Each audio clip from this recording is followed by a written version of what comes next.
Olá, galerinha, tudo bem com vocês? Meu nome é Edneia, eu sou professora de ciências e hoje quem está aqui comigo é a Márcia. Oi, Márcia, tudo jóia? Pessoal, na aula de hoje nós vamos continuar falando sobre os reinos. Essa aula é dedicada então ao 7º ano do ensino fundamental e nela nós iremos trabalhar as habilidades que eu já falei anteriormente, que é a de identificar as principais características e representantes dos reinos Monera, Protista, que nós vimos na última aula. Se você não assistiu essa aula, ela está salva lá no site do Se Liga na Educação. E hoje nós iremos falar exclusivamente do reino Fungi e reino Plantae, que é a mesma coisa de reino vegetal, ok? Então vamos lá, começando pelo reino Fungi. O que é esse reino? O reino que engloba para a gente os fungos. O que são os fungos? Vamos então ver quais as características que fazem com que esses organismos sejam considerados fungos. Eles são todos eucariontes. O que isso significa? Vamos relembrar. Eucarionte é um tipo de célula, né? O grupo celular, que vai ter a célula mais complexa, na qual o núcleo é organizado, delimitado por uma membrana, e ela armazena o material genético, ou seja, o DNA. Então, são células mais complexas.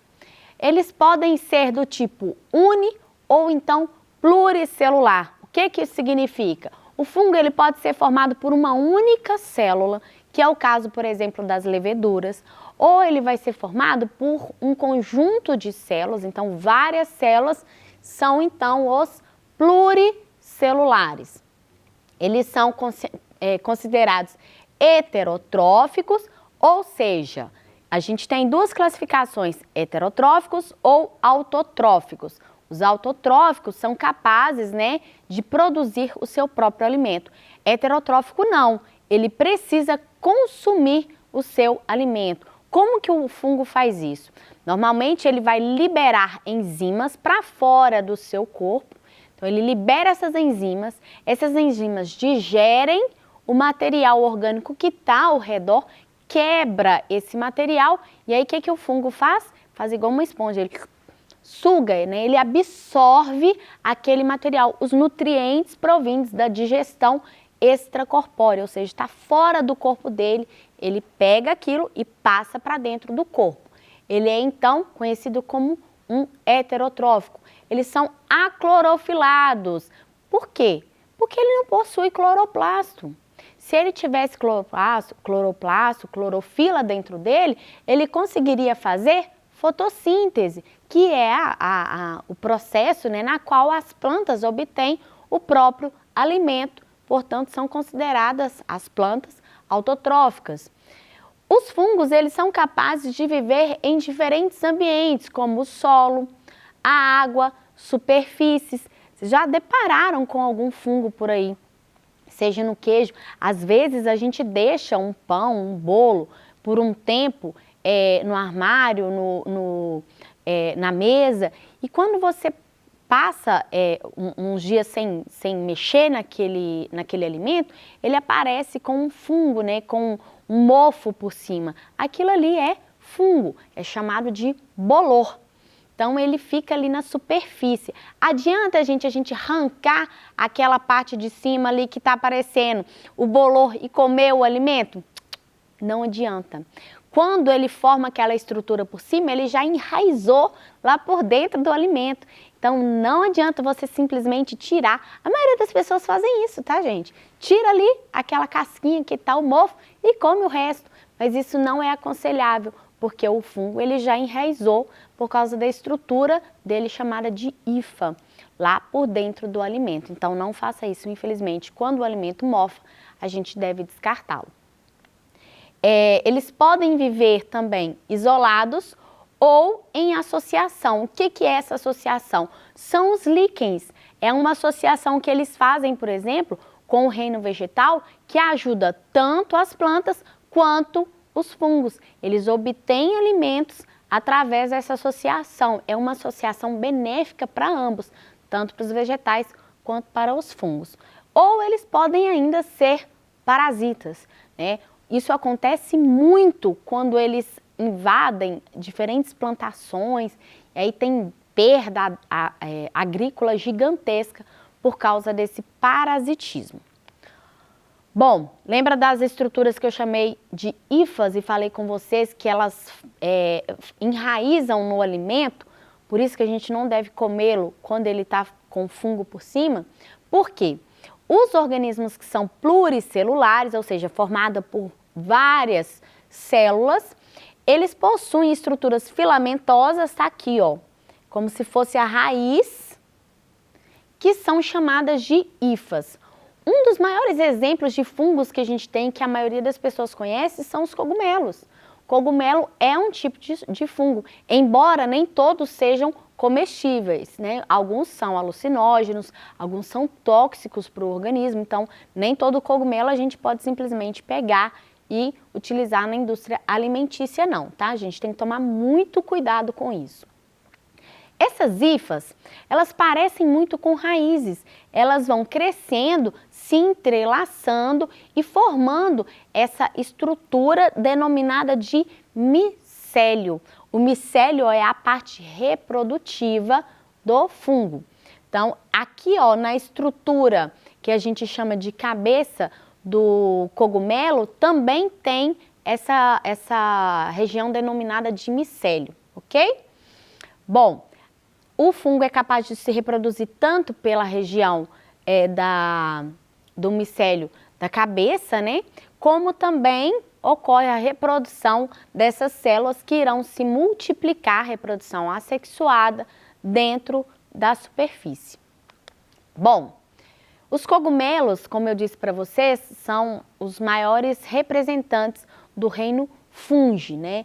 Eles vão liberar esporos, liberam através dessa estrutura aqui denominada de cabeça do cogumelo, libera esses esporos irão formar novos organismos.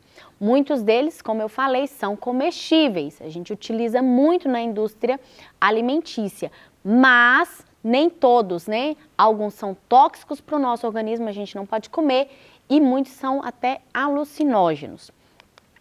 Mas existem outros tipos de fungos, né? Fungos que a gente às vezes não consegue enxergar a olho nu aquele formato de célula. Quando enxerga já está ali formando uma associação, uma colônia, que são o caso dos bolores. Alguns são nocivos, ou seja, vão fazer mal para a nossa saúde, por isso nós não devemos comer os alimentos mofados, mas muitos deles têm importância comercial. O que que isso significa?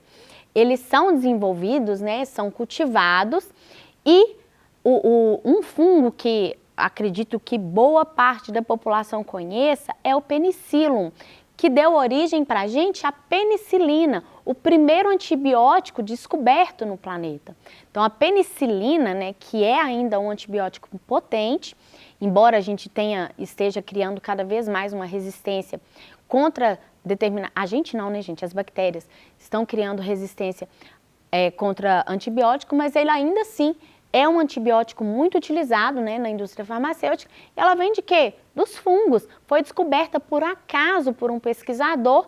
E ele percebeu, né, que onde tinha o fungo penicillium não crescia bactéria. Descobriu então um dos grandes antibióticos. Outros fungos são utilizados também na indústria alimentícia. Olha só que estranho, né? Enquanto uns está lá mofando o pão, a gente não pode comer o pão, a gente come, por exemplo, queijo mofado, que são vários queijos que têm bolores, né? Que esse mofo, que esse fungo que está no queijo, ele é permitido, a gente pode comer tranquilamente, não faz mal para a saúde, né? Que vai dar origem aos queijos Roquefort, Camembert, dentre outros que a gente come, gorgonzola. E esses não faz mal, tá, gente? Ao contrário daquele fungo que insiste em aparecer em diferentes alimentos. Temos outros aqui, que são as leveduras, também muito utilizados na indústria, né?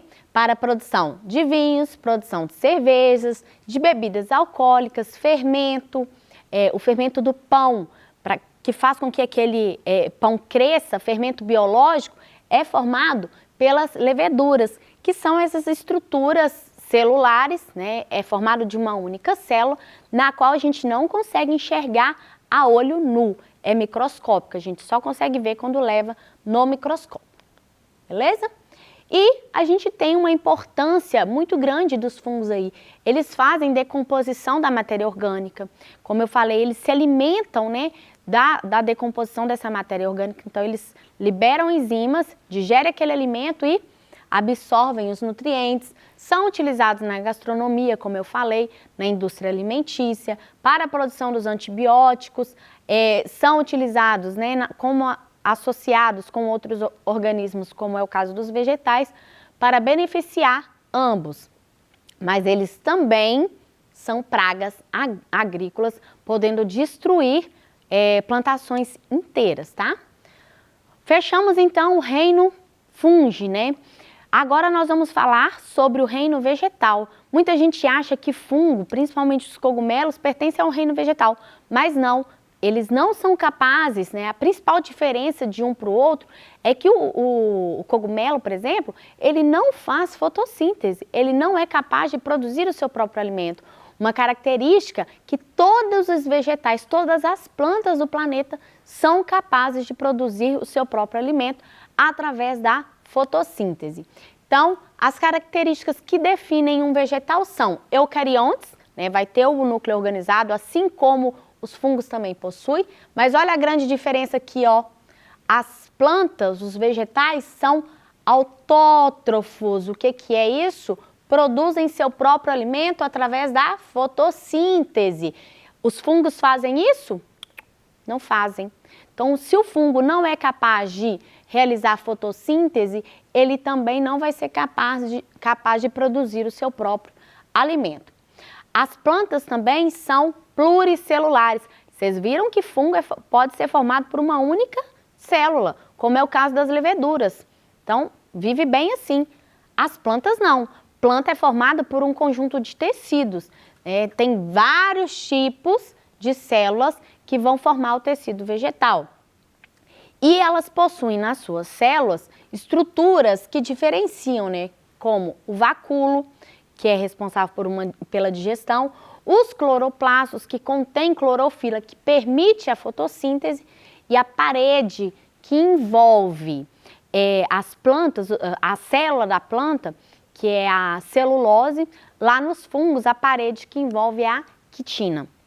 Bom, nós temos uma divisão no grupo dos vegetais que permite com que nós falamos o seguinte: existem plantas que têm vasos. O que são esses vasos? Vamos pensar e fazer uma assimilação com nós, seres humanos. Quem leva os nutrientes para o nosso corpo? Quem carrega os nutrientes e oxigênio para o nosso corpo? Não são os vasos sanguíneos que carregam o sangue?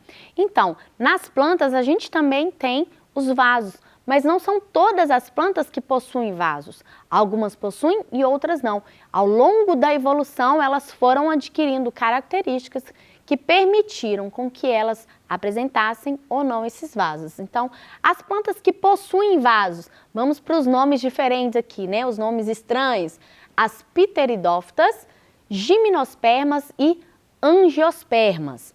Todas elas possuem os vasos condutores de seiva. Já as briófitas são plantas avasculares, ou seja, não possui vaso sanguíneo. Vaso sanguíneo não, gente, desculpa, planta não tem sangue não. Ela não possui vasos condutores de seiva, planta tem seiva. Vamos lá então. As plantas mais complexas, né, mais completas também, são chamadas de angiospermas, são as mais evoluídas. Elas vão apresentar o caule, né, aqui nessa região, a raiz, que pode ser de diferente tipo. Elas apresentam folhas, flores, frutos. Então, a principal diferença que separa gimnosperma da angiosperma é a presença de flor e de fruto.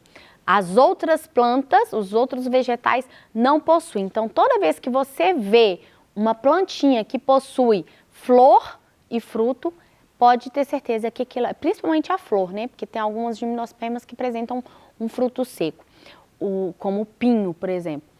A planta é uma angiosperma.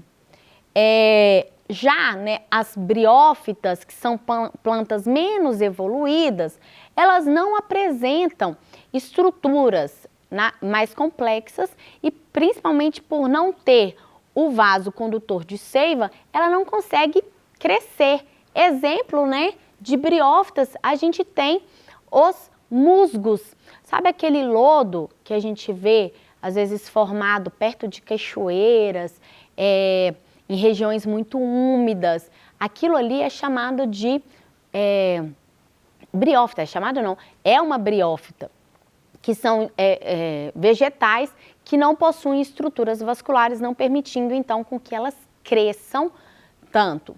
As pteridófitas, um maior exemplo de pteridófita que eu acredito que a maioria das avós de vocês devem ter aí, ou já teve um dia, são as samambaias e avencas.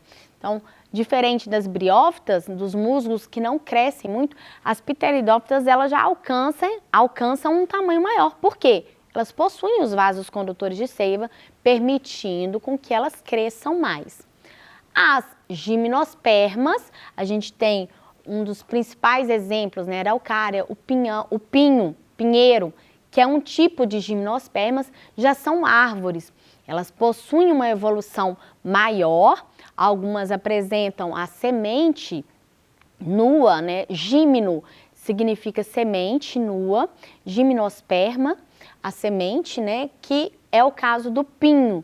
Não tem um fruto envolvendo aquela semente, como é o caso, por exemplo, das angiospermas. Os frutos que a gente come, né, gente, abacate, manga, melancia, laranja, todos esses frutos, eles são provindos das angiospermas, que são as plantas, os vegetais mais evoluídos. Então, eles permitem com que nós consigamos consumir esses alimentos, produzem para a gente aí. Ok? Então, os dois grandes exemplos aí, de gimnospermas, araucária, pinheiro, e das angiospermas, todas as outras árvores que possuem flor e fruto no planeta são classificadas dentro desse grande grupo, que é o grupo das angiospermas. Então, ao longo da evolução, essas plantas, esses vegetais, eles foram adquirindo características que permitiram que eles saíssem lá do ambiente aquático, né, que elas provêm das algas, ficaram entre um ambiente aquático e terrestre inicialmente, até chegar no ambiente terrestre, na qual ela conseguiu espalhar. E essa dispersão foi possível graças à evolução das angiospermas, que possuem as flores, que são órgãos reprodutores. Esses órgãos permitem, então, que essas plantas sejam dispersas. Elas não precisam mais da água para reproduzir, como é o caso das briófitas, ou até mesmo das pteridófitas. As angiospermas, elas possuem polinizadores, abelhas, pássaros, diferentes insetos que irão carregar pólen, né, da flor de uma flor para outra, e ocorre então a reprodução, ou então dispersar sementes. O pássaro vai lá, come a fruta e depois ele defeca a semente, e essa semente cai na terra, gerando um novo organismo, gerando uma nova planta, permitindo então que ela habite diferentes regiões no planeta, aumentando então a sua capacidade de dispersão. Para a gente finalizar então essa aula, eu trouxe algumas atividades para a gente poder fazer juntos. Então vamos lá. Sobre o reino fungi, complete a frase optando por uma das alternativas. Os fungos multicelulares têm o corpo formado por um filamento delgado chamado de micélio, né, de hifa. Na verdade, de hifa. O conjunto desses filamentos que vai formar o que nós chamamos de micélio. Então, um único filamento é chamado de hifa. Quando aglomera ali, forma um conjunto, é chamado de micélio. Bom, com relação aos vegetais, nós sabemos que eles são classificados em diferentes grupos que vão se distinguir com a presença ou com a ausência das características como as flores e de vasos condutores de seiva.